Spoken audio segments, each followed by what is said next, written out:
Hey, it's that Deadeye guy. Let's talk about Northgard, developed by indie developer Shiro Games. Northgard is a real-time strategy game that puts you at the head of a Nordic clan of Vikings as you settle a new, untamed land. You must lead your people by colonizing new territory, acquiring different types of resources, and ensuring you are prepared for the various threats that each game will present to you. If I had to describe the playstyle of Northgard, I'd say it's a mix of Warcraft 3 and Civilization, with just a little dab of Settlers of Catan thrown in. You can see pretty clearly that a lot of the influence for Northgard came from the aforementioned titles. While it doesn't have the fast pace of Warcraft, nor the large-scale empire building of Civilization, Northgard still stands strongly in the strategy genre. It isn't turn-based, so there's very little downtime to think about your next moves. The game is still pretty slow-paced though. You won't be required to have a high actions per minute count to be effective. You also won't be required to manage a huge number of units, nor manage the units you do have at a high micromanagement level. This game pits you as much against the map environment as it does other players. As the clan leader, you must ensure that your people have the necessary food to continue to gain more followers as well as survive the winter. You also have to ensure they remain happy, lest your clan cease to grow.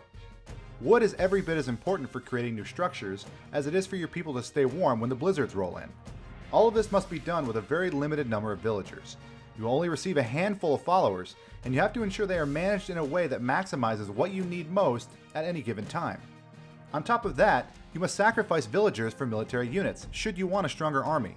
The more people you send to become warriors, the less you have for economy and production. Management of territories is also vitally important. You have to expand in order to produce more buildings, as each territory only allows for a certain number of structures. Territories also have their own characteristics that you'll have to exploit. Some will have fertile land that will allow you to produce a farm, others will have available stone resources to allow for upgraded buildings. You have to choose very wisely which buildings you're going to expend resources for and to which territory. It's very easy to need a production building but not have any available space in your lands, forcing you to destroy a building to make room. In addition to resources and territory, you'll also have to contend with aggressive creatures, as well as military units from opposing clans. Your people are a hardy bunch and are no strangers to combat, even if they are not currently serving as a military unit. That's not to say you can rely on your farmers and woodcutters to fend for themselves though when the wolves attack. You'll need to quickly acquire a warband that will serve as both your defensive task force as well as your offensive raiders.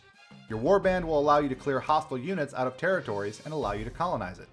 Each member of your warband is vital. Remember, this is not a title that has a high volume of units. I don't think I ever had a warband that was larger than 15 individual units. The initial tutorial that's built into the campaign isn't quite adequate enough to teach you the game. Knowing nothing about Northgard, I assumed it was along the same vein as Warcraft, or perhaps Age of Empires. As I sprinted for all the food I could acquire at the beginning of the game, my people froze to death when winter came and I had laughably little wood.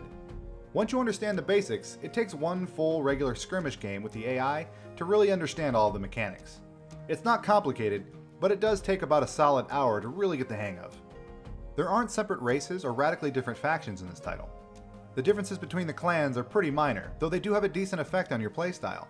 Each clan gets their own set of perks and bonuses that will give you a leg up in specific areas. For example, the Fenrir clan is the most military focused and gives bonuses that makes raiding far more beneficial.